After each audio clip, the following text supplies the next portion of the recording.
Hello everyone and welcome to Tata Technologies Q1 of fiscal 25 results call. I am Vijay Lohia, heading Investor Relations. With me today are Mr. Warren Harris, CEO and MD, Tata Technologies, Ms. Sukanya Sadasivan, COO, Tata Technologies, and Ms. Savita Balachandran, CFO, Tata Technologies. This call is for 60 minutes. Our management team will give a brief overview of the company's performance, followed by a Q&A session. As you are aware, we do not provide specific revenue or earnings guidance, and anything said on this call which reflects our outlook for the future or which could be construed as a forward-looking statement must be reviewed in conjunction with the risks that the company faces.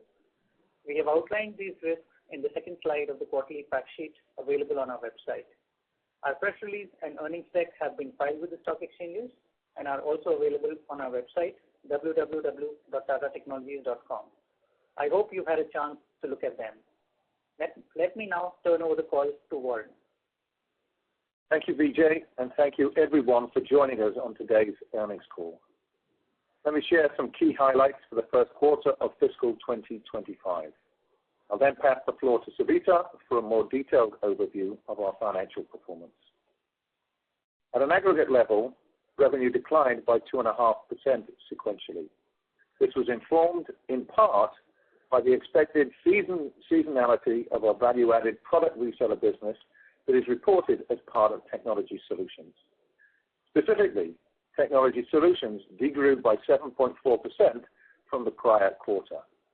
As I previously shared, our products business typically does well at the end of each calendar year when our customers in the U.S. renew maintenance contracts and discharge year-end budgets. Consequently, revenue growth in the first half of the fiscal year is always lower than the second half of the year. Typically, the revenue split between H1 and H2 is roughly 40-60. In contrast to our products business, our education vertical grew by 4% sequentially. Moreover, the order book and pipeline for our education business is healthy, and we anticipate sustained growth throughout this fiscal year. Despite the aggregate sequential drop in top line, the performance of our Technology Solutions business was largely in line with expectations. In services, we also recorded sequential revenue decline of 1% on account of the short-term phasing of a number of large programs and the completion of our ramp down at WinFast. These customer-specific headwinds are isolated and unrelated to the overall market conditions, which we believe remain favorable as the manufacturing sector continues to future-proof itself through ongoing investments in alternative propulsion systems, software-defined products and services, and smart manufacturing. I am pleased to note that the WinFast transition is now largely behind us, and we fully expect sequential revenue growth of our services business to pick up from the current quarter. Confidence in our full-year prospects are fueled by our order book, continued positive momentum within our anchor accounts, together with tailwinds that we expect to continue to intersect with across automotive, aerospace, and industrial heavy machinery. Despite the decline in revenue in Q1, our margin performance remained resilient, with operating EBITDA coming in at 18.2% in Q1, compared with 18.4% in the previous quarter. Moreover, net profit increased by 3.1% sequentially. Q1 was also a solid quarter in terms of deal signings, with 3 large deals won during April, May, and June. Let me give you some color on these deals. We've been awarded a multi-million-dollar, multi-year award for battery and pack design services by a global EV battery manufacturer. This engagement highlights the expansion of our upstream EV capabilities into battery pack engineering, thus extending our industry-leading EV proposition. We've also secured an engagement with a North American commercial vehicle manufacturer for the turnkey development of an all-new cab, highlighting once again the applicability of our turnkey full vehicle capabilities beyond the automotive sector. In aerospace, I am pleased to inform you that we've won a large deal from a European aerospace Tier 1 to develop first and business class seats for the commercial airline sector. This new logo further extends our growing aerospace customer base. As far as our offerings are concerned, within our product engineering segment, we continue to see healthy trends across our software-defined products and services offerings. Within our digital engineering lines of service, demand remains strong in the areas of digital thread, smart manufacturing, and customer experience solutions. Specifically in the software-defined products and services domain, we've secured a number of high-profile awards. They include, we've been selected by a commercial vehicle OEM as their SDV technology partner for the development of middleware stack on a high-performance computing platform. The strategic engagement will focus on building the foundational elements of their software-defined vehicle framework. Notably, we are now starting to witness the accelerated adoption of software-defined capabilities within the commercial and off-highway vehicle space. This growing demand should help us extend our ambitions beyond our traditional focus upon passenger vehicles. A European luxury OEM, automotive OEM, has selected Tata Technologies to deploy a cloud-based virtual platform for the development of software for, again, SDVs. With SDV technology increasingly defining the competitive landscape within the automotive sector, OEMs are investing in their own SDV platforms. With proprietary SDV platforms, OEMs can embrace as-a-service business models that position future opportunities to monetize data and digital services.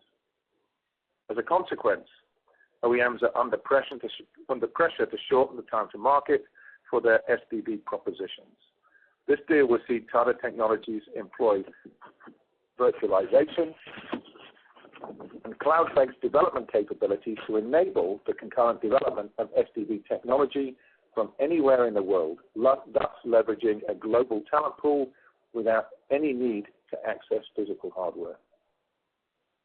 We're also extending our industry-leading SDV capabilities via our network of partners and alliances.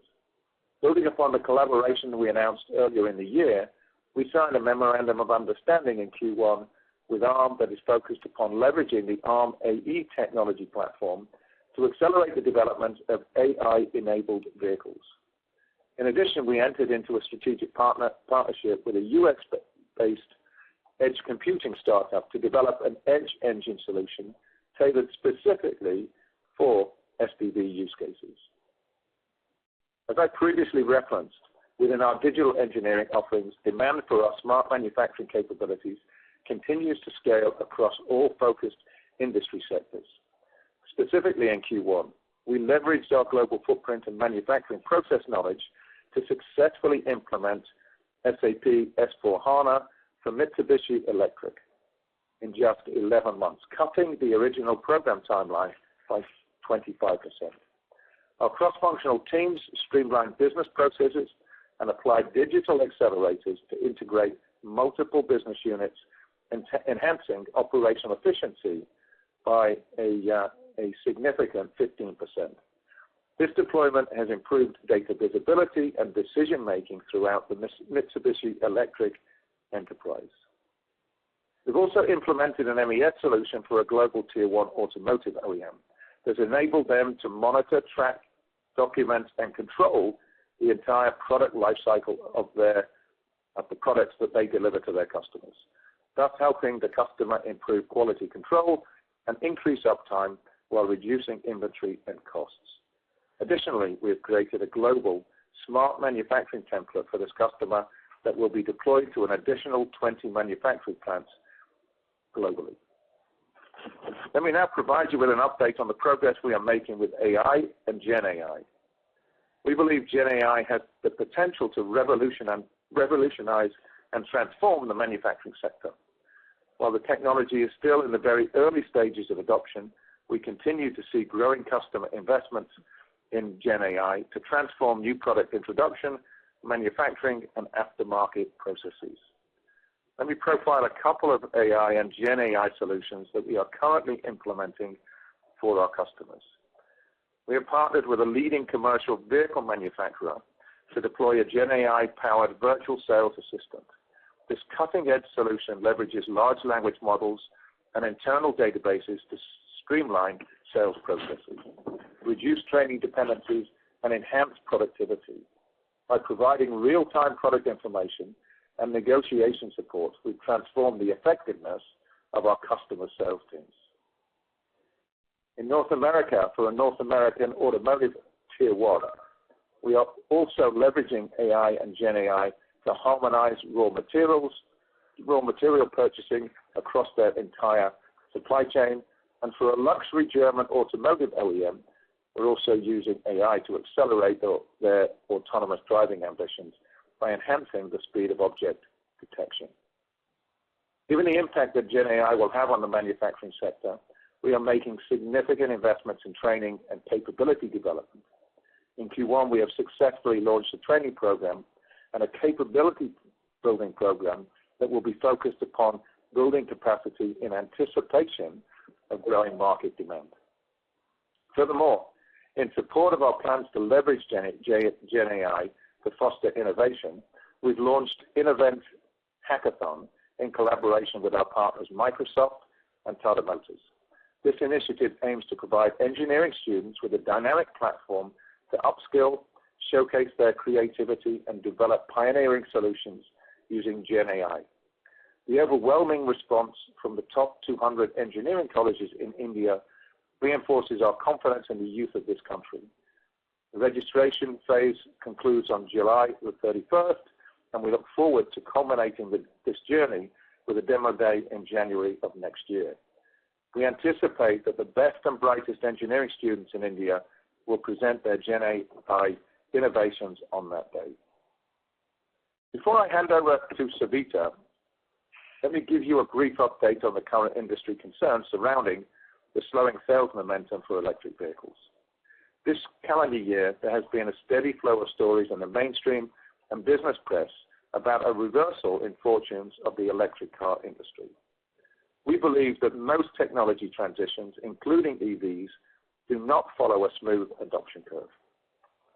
Despite growth rates tapering in 2024, the International Energy Agency continues to assert that global EV sales are likely to increase to somewhere close to 17 million units this year, meaning more than 1 in 5 cars sold around the world will be electric. We remain convinced that surging demand for clean, cheap EVs across the rest of this decade will completely change the global automotive industry. By 2035, the International Energy Association projects 50% of all cars sold globally will be EVs, cutting oil demand between 6 to 10 million barrels per day, equivalent to the current amount used for road transportation in the United States. In the coming decade, the automotive sector is clearly poised for a transformative shift. In addition to the move to electrification, this will be propelled by interrelated trends that include autonomous, connected, and shared vehicles. This ACES transformation will usher in changes in consumer habits and mobility preferences, reconfiguring the landscape of value distribution, fostering innovative business strategies, and welcoming new players into the mobility sector. These trends are underpinned by technological progress in electronics and software that will drive an exponential demand for engineering services. This shift is unlikely to be reversed, which is good news for the automotive sector, engineering service providers like Tata Technologies, and most importantly, the planet. Let me now hand over to Savita to take you through our financial performance. Thank you, Warren. Good morning or good evening, everyone, depending on your time zone. Thank you for joining us on this call today. Following the business overview shared by Warren, let me now walk you through our financial performance in the first quarter of fiscal 25. Our revenue from operations came in at 1,269 crores, with services contributing to 986 crores and technology solutions to the balance 284 crores during the quarter. The services segment, constituting about 78% of our revenue, was down 1% sequentially, driven by a short-term phasing of a couple of deals, as well as the completion of the ramp down of the last batch of our people coming off the large full vehicle programs as we had indicated previously. In our Technology Solutions segment, the education business continued to maintain its growth trajectory on the back of a good order book, with revenues growing sequentially and in line with our expectations, supported by ongoing projects won with multiple state governments in the past quarters. This growth was more than offset by the anticipated seasonality in our products business, which typically has a relatively stronger volume in the second half of the year when our customers, mainly in the US, renew contracts and accelerate their budget spend. This meant the total Technology Solutions revenue registered a 7.4% sequential decline. The combined effect of the performance of the two segments resulted in the overall revenue decline of 2.5% sequentially on a reported basis. We continued to exercise strong operating discipline during the quarter, with the operating expenses reducing by 2.2%, thereby enabling us to maintain a relatively stable EBITDA margin that came in at 18.2% compared with 18.4% of the previous quarter.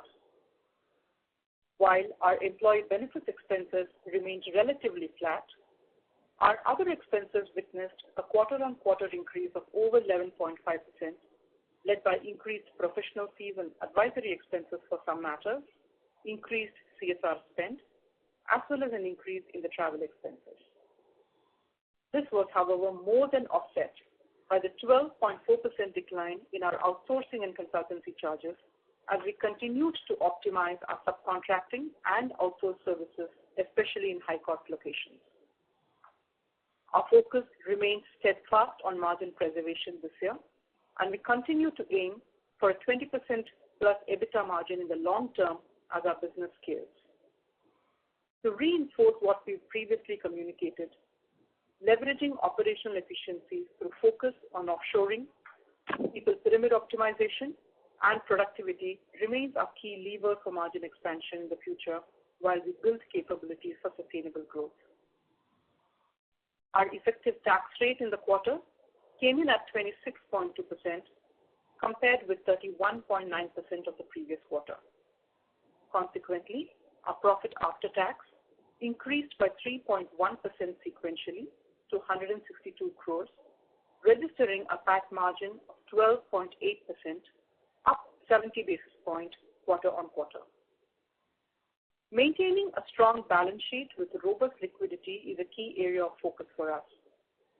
At the end of first quarter, we continue to remain debt-free, and the net cash on our balance sheet stood at a healthy $131.4 million compared with $146.3 million at the end of the previous quarter. This balance is after a dividend payout of $49 million that we did during the month of June. We maintained robust collection efficiency with the total DSO of 84 days compared with 83 days of the previous quarter and 96 days in the same quarter of last year. And billed DSO came in at 58 days, while unbilled DSO stood at 26 days at the end of Q1. Our cash conversion and working capital position has also shown improvement during the quarter. Our free cash flow stood at about 220 crores, and we saw a net release of close to 70 crores in working capital in Q1. In the last 3 years, the working capital requirements of our business has increased, driven by the growth we've seen in our education business, as well as the large fixed price deals in our services segment. This led to a buildup of contract assets on our balance sheet for the revenues recognized as per the accounting standards, while the payment milestones have not yet been reached. However, this has had no impact on our collection efficiency, which in fact has seen improvement in the last 3 years, with the DSO coming in at about 83 days at the end of last fiscal in 2024, versus the position of 91 days where it stood at the end of fiscal 21. Additionally, we also limit the collection risk through appropriate commercial structures with our customers. Excluding these working capital changes, our net cash to free cash flow conversion has been in the range of 90 to 110%, which is in line with industry standards. Moving on to the operational metrics, the highlights are as follows. The total headcount stood at about 12,505 at the end of the quarter, a reduction of about 1.4%, reflecting about 183 employees compared with the previous quarter. And this reflects an optimization of our capacity between full-time employees and the outsourced resources. This quarter also saw the completion of redeployment of the last batch of associates coming off the full vehicle program as indicated in the previous quarter. And this led to a 50 basis point improvement in our utilization, which stood at 86.5% during the quarter. We continue to focus on improving our people pyramid, and will look to hire strategically in some of our focus growth areas, as well as strengthening the base of the pyramid with more campus hires. Trends on attrition levels continue to remain favorable, as we saw our last 12-month attrition coming down again this quarter to 13.7% compared with 14.5%, which it stood in Q4. The annualized attrition rate stood at about 12.8%, and we expect attrition to further reduce in the coming quarter. Regarding our mix of on-site and offshore revenues, revenue generated from outside our delivery centers in India and Romania and executed offshore improved by 130 basis points sequentially, reaching 39%. And we continue to implement measures to gradually enhance this metric. In closing, I would like to summarize that our margins have remained resilient during the quarter, reflecting our strong operating discipline. We expect sequential growth to pick up from Q2 onwards, supported by our healthy deal pipeline.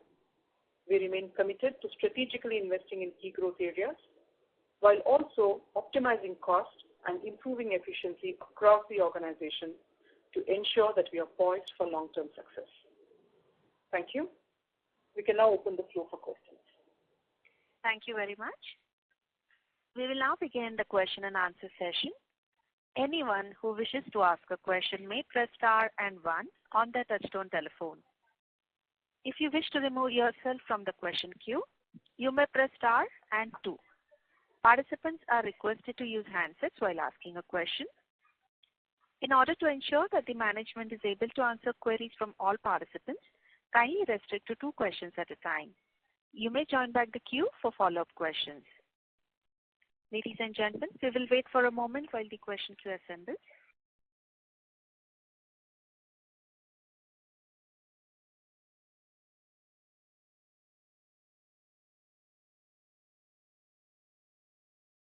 We'll take our first question from the line of Abhishek Kumar from JM Financial.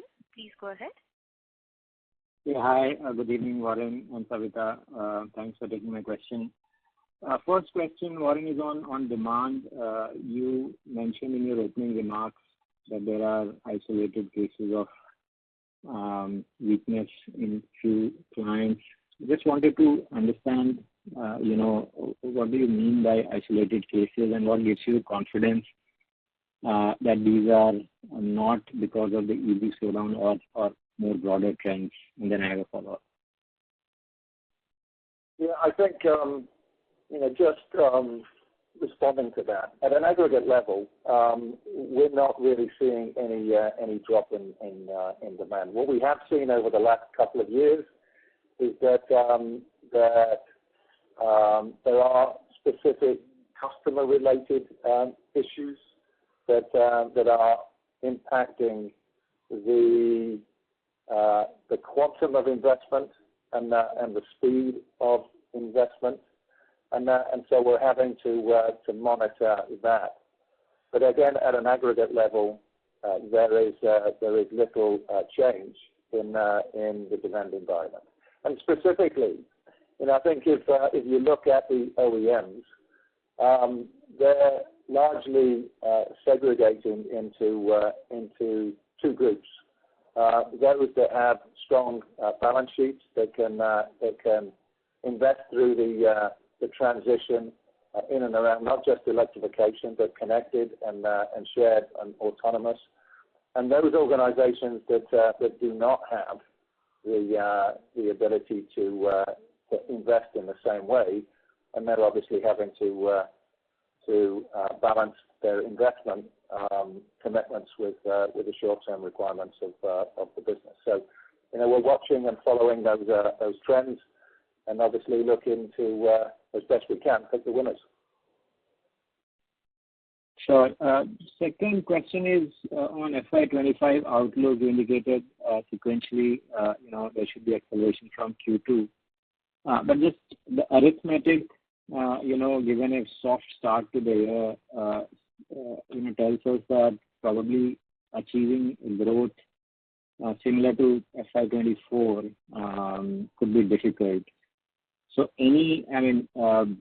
you think the assessment is correct? Any color you'd like to give us for the full year growth expectations for FY25? Thank you.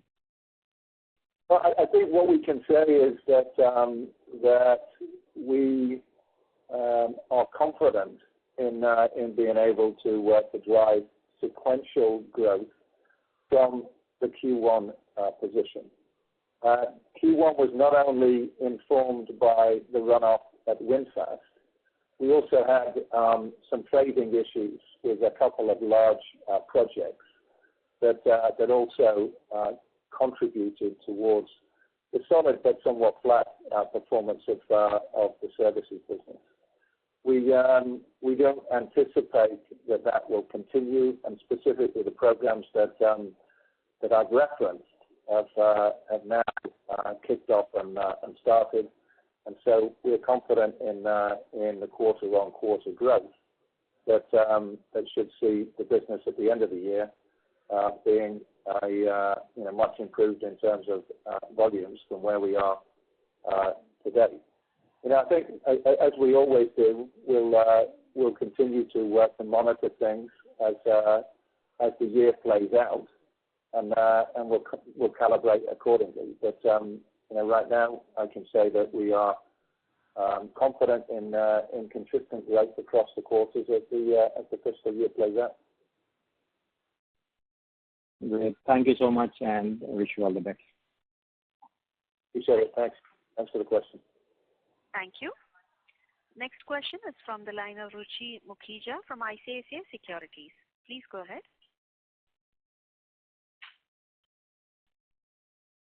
Ms. Ruchi Mukhija, can you check if your line is muted? Thank you for the opportunity. Warren, I had questions on demand only. You reported that there has been some issue in a couple of large projects. Could you elaborate more on what kind of issues are these? Are these going to persist, or do we see reversal of these issues and we can count on growth from these projects?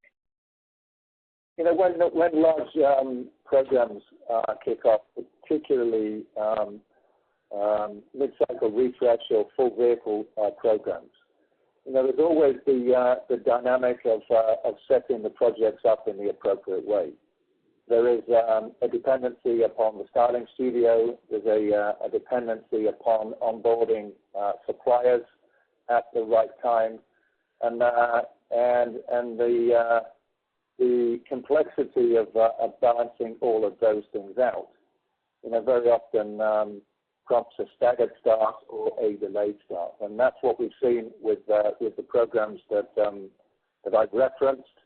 But I will repeat that those programs are now online, and we've got clarity in terms of what they mean, not just now, but what our expectation is for the full year.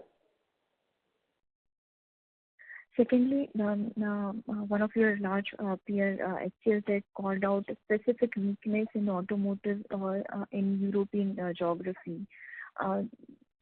Is your experience suggest something similar? Do you expect or do you see any challenges specifically for your European clients? No, somewhat to the contrary. We are engaged obviously with our anchor customers, Tata Motors and JLR. They have had a very good set of results themselves in the recent past, and that's informing their confidence in terms of capex and investment in new products. We announced the joint venture with BMW at the beginning of the fiscal year. We are building out our presence in Germany. And despite the fact that the investment commitments is somewhat specific to the individual customers in that region, I think again at an overall level, demand continues to grow. There is some volatility in the North American market that I think is being driven by concerns about the potential legislation change towards the end of the calendar year, but it's not having a material impact. So from our perspective, we remain cautiously optimistic about the demand environment, and certainly that's informed our confidence in our commitment to drive sequential growth from the first quarter. Understood. Thank you and all the best. Thank you. We have our next question from the line of Moez Chandani from Ambit. Please go ahead. Yeah. Good evening, and thank you for taking my question. My first question was on your near-term outlook. So do you expect growth to be gradual in Q2 and then accelerate forward in Q3 and Q4? Or do you think that we'll be returning to significant sequential growth in Q2 itself? So how do you see growth coming in throughout the next few quarters? We don't provide guidance, but what I will say is that we expect growth to pick up, and we expect growth rates to be relatively range bound. I do not necessarily anticipate that Q3 and Q4 will be very different than Q2, but we're obviously pushing hard across all of the sectors that we are operating in, and we're engaging in a very strategic way with all of our key and focused customers. So we'll be looking for opportunities to accelerate growth, but as of right now, in terms of visibility, we think the growth will be relatively consistent and again range bound. Got it. And also in the BMW JV, when do you expect it to start contributing to revenues? Well, we expect the joint venture to be launched in the second half of this fiscal year. I announced in April that we have to go through regulatory approval.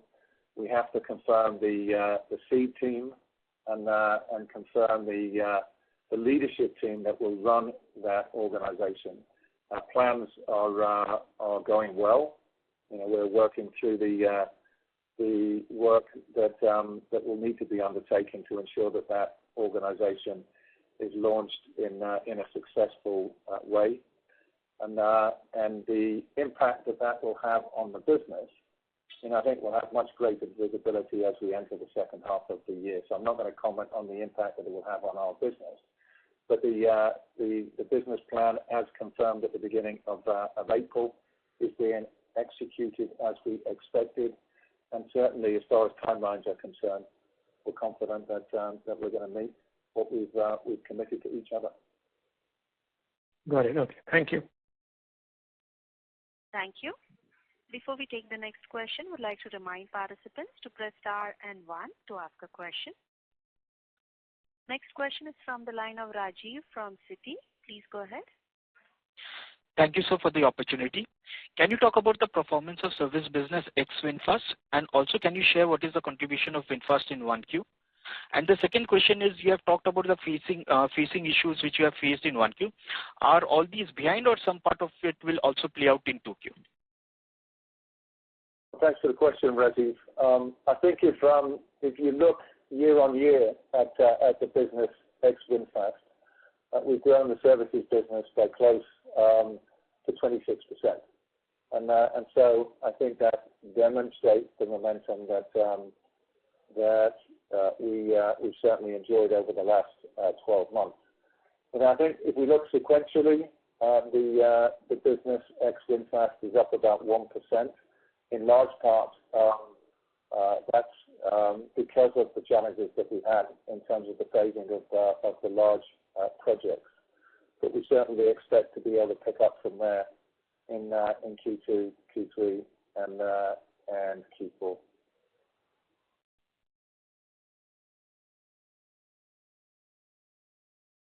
Mr. Rajiv? Yeah, that's all from my side. Thank you. We have a next question from the line of Nitin Sharma from MC Pro Research. Please go ahead. Yeah, hi, thank you. Good evening. Warren, how large these commercial vehicle deal wins are? A broader range will be fine. And also, do you see a rise in the contribution from the commercial vehicle segment significantly in FY25? If I understand the question, you're asking about the commercial vehicle business? Yes. How large these deals are, the bucket? Is it 50 million plus, 10 to 50? Well, we're not providing specific information about the size of the deals. We are covered by client confidentiality agreements. But what I can say is that they are material, and I think what I'm excited about, as far as the two deals that I referenced in my opening comment. One, the cab design opportunity is a demonstration that our full vehicle credentials that we've established in passenger vehicles are applicable to the off-highway and the truck sectors. And I'm also very, very excited that the commercial truck industry is really now starting to invest in software-defined vehicles in a way, again, that we've seen from the passenger vehicle sector.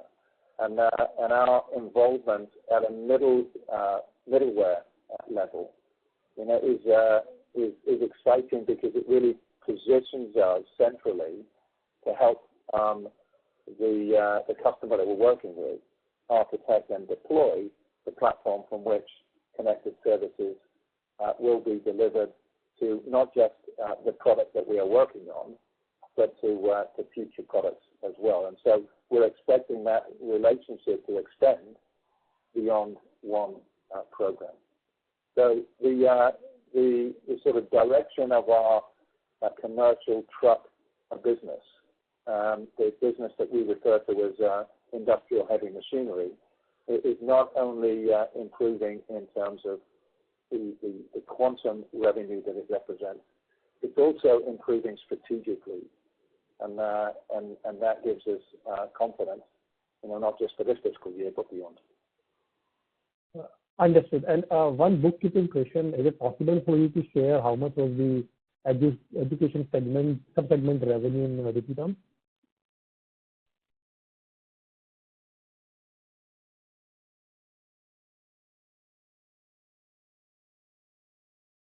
Sorry, sir, we cannot hear you. Yeah, one bookkeeping question. Is it possible for you to share how much was the education sub-segment revenue in rupee terms? Yeah, maybe that is something that we can share with you through our IR team after the call. Is that okay? Perfect. Thanks a lot. All the best. Thank you. Thank you. Ladies and gentlemen, to ask a question, please press star and one on your phone now.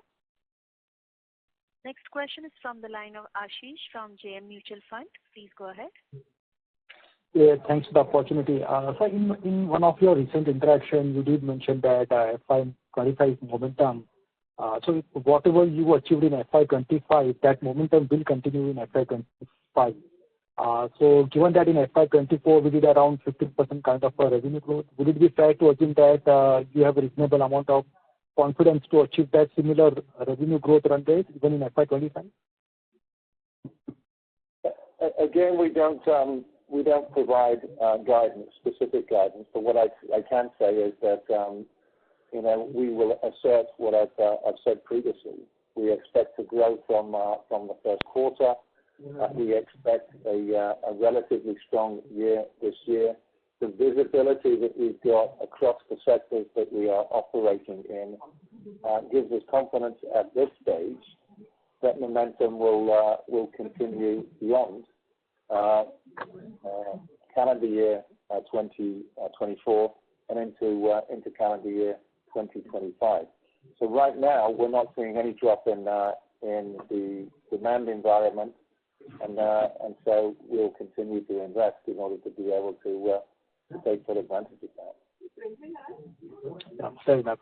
So incrementally, anything on the semiconductor business you could share? So because Tata Electronics is setting up a fab unit along with PSMC. Is there a certain role that we also have to play here? Is there an opportunity that you see?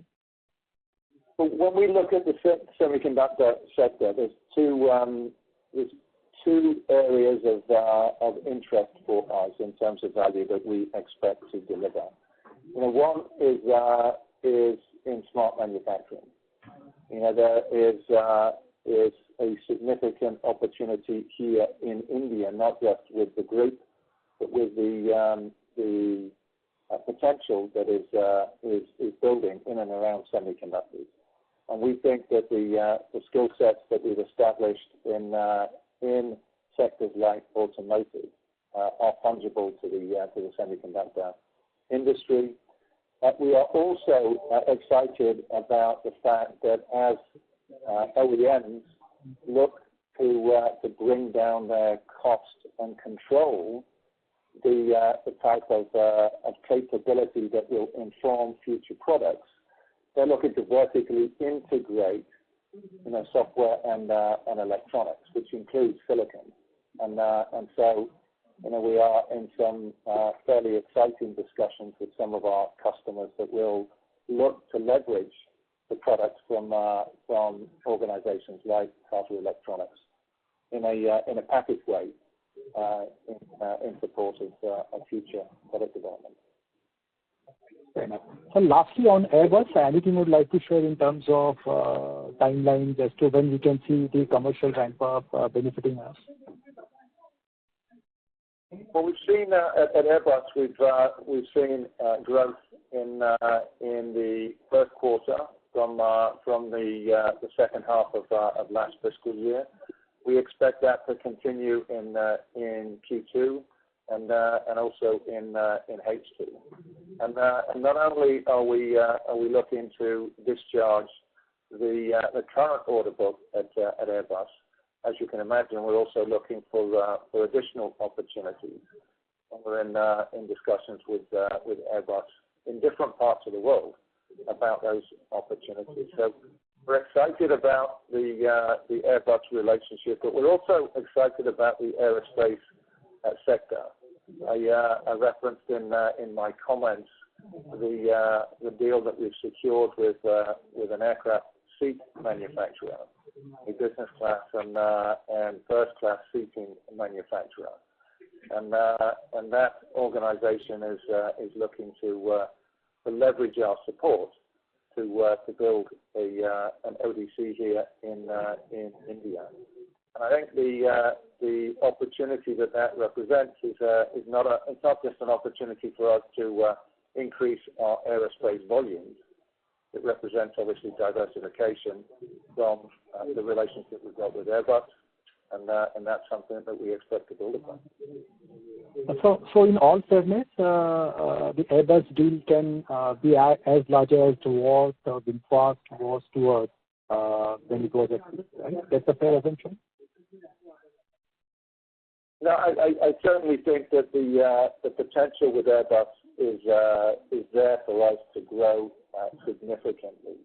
But one of the things that I would caution you on is that the aerospace industry is a highly regulated industry, and so one has to demonstrate process and capability compliance before one is entrusted to be able to take on different and bigger engagements. And so we're working very closely with Airbus to demonstrate what we are capable of, and as confidence builds, then obviously we will look to extend our current ambitions.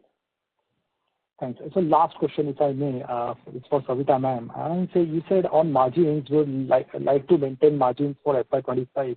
So are you benchmarking FY24 exit margins or first quarter FY25 margins?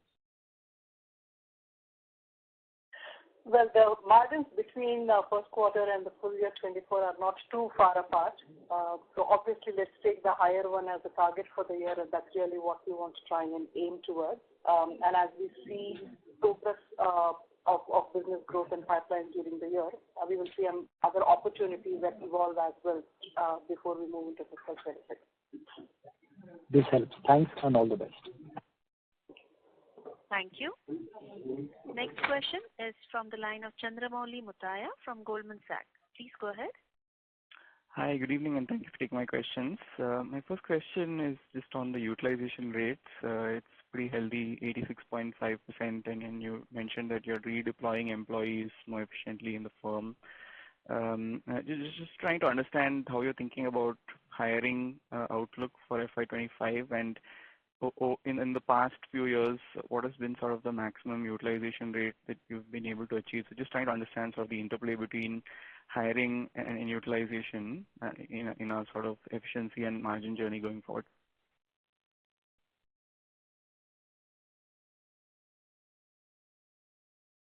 Just in terms of utilization, I'll make some comments and then I'll invite Sukanya, our Chief Operating Officer, to come in and talk about the work that we're doing, not just in the area of utilization, but also in other areas of operational efficiency.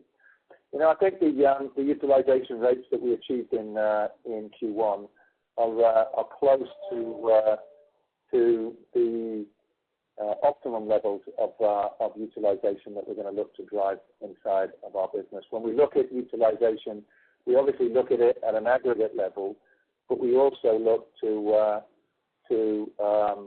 analyze utilization both onshore and offshore. There's more work that I think that we can do onshore rather, in terms of improvements in utilization, but I think for the most part, we're close to an optimum level in our offshore centers. Yeah.